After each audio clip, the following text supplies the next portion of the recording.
क्या post budget press conference के दौरान मरियम औरंगजेब मोबाइल फोन में गेम खेल रही थी? मुफ्ता इस्माइल जब आदादो शुमार बता रहे थे, इस वक्त मरियम औरंगजेब मुसलसल मोबाइल फोन में लगी रहीं। फवाद चौधरी कहते हैं ये हुकूमत इतनी संजीदा है कि पोस्ट बजट प्रेस कॉन्फ्रेंस में मरियम औरंगजेब मुसलसल गेम खेलती रहीं।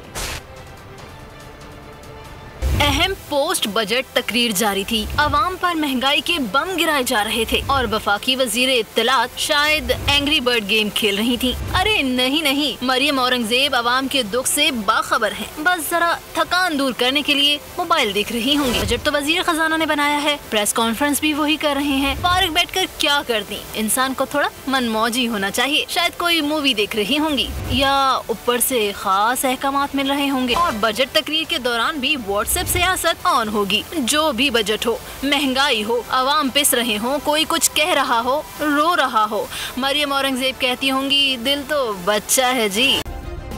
सब्सक्राइब करें और बेल दबाएं ताकि कोई खबर रह न जाए।